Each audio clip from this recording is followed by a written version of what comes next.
Physics एक ऐसा subject जो कि हर नीट स्टूडेंट के लिए एक बड़ा सरदर्द है। यदि आप फिजिक्स से डरते हैं तो आपका स्कोर काफी अफेक्ट होता है, पर यदि आप फिजिक्स को सही अप्रोच से एक बार स्ट्रॉन्ग बना लेते हैं तो it stage with you. So in today's video, we will talk about how you should study physics for your NEET exam. Hello everyone, this is Akshat Juneja. I am an MBBS third year student and I teach MBBS students on my channel. But currently I was facing a lot of messages from student कि NEET से related उनको कुछ guidance चाहिए थी, but obviously मुझे NEET दिए हुए 3 साल हो चुके हैं, so I thought कि आज का पैटर्न मुझसे अच्छा 2020 बैच समझा पाएगा। सो मैंने कुछ स्टूडेंट से बात की है जो कि आपको पॉडकास्ट के जरिए हर टिप्स और हर चीजें जैसे आपको पढ़ना है ऑनेस्ट तरीके से बताएंगे, और इसमें हम बिना टाइम वेस्ट करे शुरू करेंगे फिजिक्स कैसे पढ़ी जाए chapter wise strategy. Okay, so hello everyone, this is Sakshi Goyal. She is presently doing her MBBS first year from AIIMS Raipur and उनका स्कोर 680 आउट ऑफ 720 रहा था नीट 2020 में। As well as in physics, she scored 170 out of 180. So आज के video में जानते हैं कि उनकी क्या स्टडी अप्रोच थी, और आप ट्राई कीजिए कि आप किन स्टडी अप्रोच को अपने पैटर्न में ढाल सकते हैं, बिकॉज सबका पढ़ने का तरीका अलग होता है बट कंसेप्ट सेम है, सबके गोल्स सेम है। तो आइए जानते हैं साक्षी से उनकी study approach as well as उनके कौन से 2 क्वेश्चन थे जो गलत हुए और क्यों गलत हुए, आखिरी में सस्पेंस आप लोगों के लिए। So hello Sakshi, welcome to today's podcast. Thank you, sir, for getting me a chance to come to your channel and join it. So I'd like to begin with the things. We have to learn about how to study physics. Physics definitely her medico का एक weak subject होता है, but with time, with practice, you can make it your strongest subject. And that was the thing with me. जब मैंने start किया था तो I remember sometimes I used to get 140 marks, 130 marks, and ultimately I scored 170 marks. So I can find the difference. The thing is that we have to follow a good strategy and we have to be consistent in practice. Sure. So अगर मैं आज NEET का student हूँ तो मैं सबसे पहली चीज जो जानना चाहूंगा कि कोई भी चैप्टर या इन जनरल फिजिक्स को अप्रोच कैसे किया जाए, कैसे पढ़ना चाहिए कोई चैप्टर्स को। कोई भी चैप्टर हो, सबके लिए थ्योरी चाहिए, सबके लिए न्यूमेरिकल चाहिए, सबका प्रोपोर्शन एक अलग होता है for theory and numericals. So definitely for a starting thing, मतलब पहले जान तो लें हम लोग कि हमको एग्जैक्टली पढ़ना क्या है।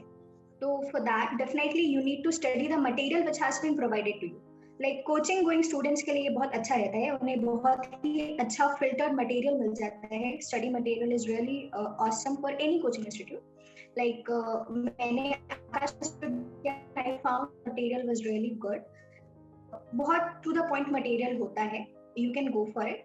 So the thing is, first you have to read the material thoroughly. And हम physics की बात करें तो definitely will face formulas. I don't believe in making too much of things as notes. Bookmarks से भी कहीं कहीं पर काम चल जाता है. So we can make bookmarks right at that time.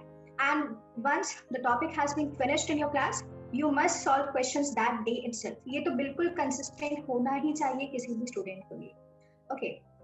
So this is the thing. You have to read the material. You have to solve the questions.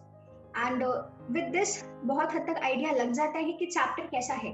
We have to focus more on theory or we have to focus more on the numerical questions given at the end. So this is the general approach for any chapter. After solving the material, you have to go for previous year questions also. This is a must. Okay, sure. So अब हम sum up करते हैं सारी strategies को और apply करते हैं हर chapter के लिए। So now Sakshi will give you a chapter wise analysis कि आपको कौन सा चैप्टर कैसे पढ़ना है, फिर हम जानेंगे किन बुक से पढ़ना है। सो साक्षी बताइए चैप्टर्स के बारे में।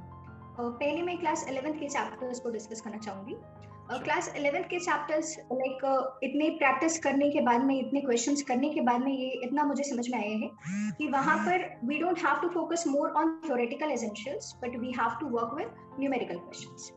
सो कॉन्सेप्ट बिल्डिंग बहुत इंपॉर्टेंट है एंड प्रैक्टिस तो बहुत ज्यादा इंपॉर्टेंट है हर सब्जेक्ट के लिए डेफिनेटली, बट फिजिक्स के 11th क्लास के चैप्टर्स के लिए इन पर्टिकुलर। लाइक फॉर एग्जाम्पल हम बात करें फिजिकल वर्ल्ड की, सबसे इजी चैप्टर बोलते हैं लोग उसको and they often ignore it, but मेरे अकॉर्डिंग उसमें भी हमें थोड़ा प्रैक्टिस कर लेना चाहिए बिकॉज जो क्वेश्चंस होते हैं एक्यूरेसी के, सिग्निफिकेंट फिगर्स के, इन क्वेश्चंस में मिस्टेक हो जाती है। Just because we are too very over confident that we will be able to solve questions from this chapter, we make mistakes. So solve this questions once, एक बार rules लिख लिए तो वो चैप्टर फिनिश हो जाता है, और एक क्वेश्चन फॉर श्योर आता ही है फिजिकल वर्ल्ड से. So you save your one question and your 5 marks, and definitely 5 marks means you score a pretty better rank than what you could have scored before. Okay, so that is one thing. ये हमारे starting के physical world है, units and measurements है इन chapters के लिए. But then when we come to mechanics, so mechanics में आपको एनसीईआरटी रीड करने की जरूरत बिल्कुल भी नहीं है. You can solve your coaching material, and for those who don't go to coaching material, I will talk at the end what books you should follow. But for those who are going, they can solve their material, they can solve many question papers, and this is the best way. अगर आप 50 बार formula पढ़ोगे तब उतना काम नहीं आएगा जितना आप 50 क्वेश्चंस करोगे. So this is my particular approach in this particular chapters of mechanics. And mechanics में भी specifically बात करें, motion in a straight line, motion in plane, laws of motion. यहाँ पर कुछ definition based questions एक आध बार आ जाते हैं laws of motion से. Otherwise, it's totally based on theory, and more often previous year questions are quite repeated. Okay. For previous year questions, आप NEET तो कर ही लो, and more than that, you can go for JEE Mains also, because JEE Mains is not that very tough, and questions are often repeated in the NEET exam also. Okay. Then work energy power, I guess previous year questions are more than enough for this chapter. कभी इससे ज़्यादा मैंने देखा नहीं है. Even coaching के test भी अच्छे लेवल के होते हैं, उनमें भी questions जो है पुराने पूछे गए क्वेश्चन से ही ज़्यादा मिले हैं मुझे. Okay, then rotation. Rotation is thought of as the headache of students, but rotation मुझे लगता है 3 से 4 questions generally पूछे जाते हैं एग्जाम में. So you cannot avoid the chapter. You have to do something with it. अगर आप प्रॉपर कॉन्सेप्ट्स बना लेते हैं तो बहुत अच्छी बात है, you can go for the chapter very well. But in case अगर आप डिफिकल्टी फेस कर रहे हैं, at least you should learn basic things like moment of inertia के फॉर्मूलाज याद कर लो आप. और ये क्वेश्चन क्योंकि जनरली आ जाता है, मोमेंट ऑफ इनर्शिया को अप्लाई कैसे करना है. अगर आप रोलिंग मोशन नहीं कर पा रहे हो, that doesn't mean the chapter is not good at all. You can definitely find something that is better for you, and you have to go for that thing only. So in rotation in particular, try to get the concepts foremost, and if you are not able to, you can put some time in it definitely, because ये बहुत ही ज़्यादा पूछा जाने वाला chapter है, तो you have to do it.